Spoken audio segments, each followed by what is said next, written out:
Hey guys, BuildZoid here, and this is just a live stream announcement. That's a Vega 56, that's X299. Yeah, and actually I've decided that for once, for the live streams, I'm going to slightly, the live stream's probably running by the time you watch this. You should head over to Twitch, but if you're about to ask me about what system specs we're running, then just finish off watching this video. So let's get right to that, right? So, there's the system. Right there. Oops, I screwed up the camera. There we go. So, motherboard is the X299 OC formula. The memory is the Team Group T-Force Extreme 3733CL18. The CPU is an i9-7940X with a D-lid and liquid metal under the IHS. CPUs from Alza, so huge thanks to them for giving me the chip to use here. The 56, thank you patrons. The memory is all from Team Group, so thanks to them as well. That's why I have. They also sent a shirt along with that. Yeah, the current settings that we'll probably be running for the duration of the stream will be anything sort of around 4.9 to 5 gigahertz on the CPU. Really depends how it works out on temperatures. I have gotten really high physics scores at 5 gigahertz, but then the loop's too hot and it goes into combined, and combined goes to hell. But yeah, so CPU might end up being 4.9 instead of 5, but yeah, we'll see about that actually during the stream. But we won't be running anywhere near like 4.5 or something, so yeah, because this loop is, that's a 480 millimeter radiator down in there. The power supply for the whole operation is going to be a 1600 watt EVGA. I do have a watt meter on the power supply, so I will be able to tell you how much power consumption the system has throughout testing. We're only going to be doing Firestrike and Firestrike Extreme, and maybe some Firestrike Ultra, because I haven't bothered to set up the system for any other benchmarks. The Vega 56 has volt mods. It has a vCore volt mod. It has a memory volt mod. It has caps on extra capacitors on vCore and memory. On air, those don't seem to really do anything. On LN2, I'm not sure. We'll see. This card is capable of running benchmarks at around 1800 megahertz. Well, 1800 megahertz in Wattman, which isn't actually real 1800 megahertz. It's, I don't actually know what it is.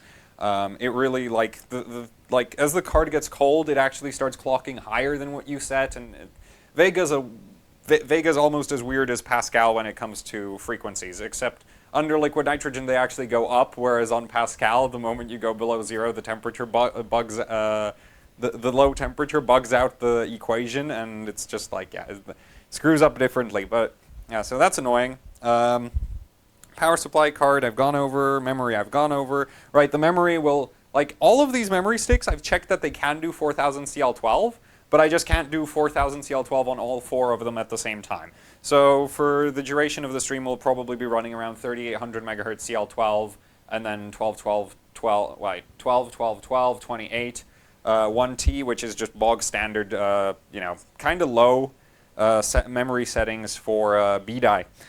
So yeah, that's the system, and I'll just quickly take you through the BIOS to show you what that actually looks like. So let's start this thing up. And I need to switch the capture there. So come on.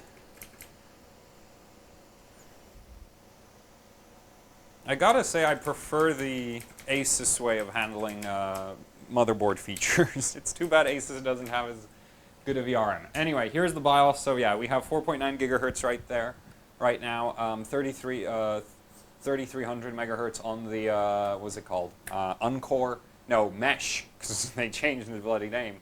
But yeah, so CPU configuration. Unfortunately, I can't get per-core overclocking to work at all on this motherboard. Like, the moment I try to use it, it just gets stuck at 3.8 gigahertz, so that really sucks. Yeah, there's the memory timings. These are not necessary, these aren't the most aggressive, but they're at least very reliable. So, I need this to boot more often than not. So yeah, pretty high memory voltages, pretty high VCCIO and VCCSA. Fiber configuration. I'm probably going to try work that down, but we'll see. I've had it as high as 1.5, and it kind of worked. It was a tad hot, but it worked. So yeah, and then if we go to the CPU configuration advanced tab, we are on all 14 cores, and I've disabled basically all the power saving stuff. So, yeah.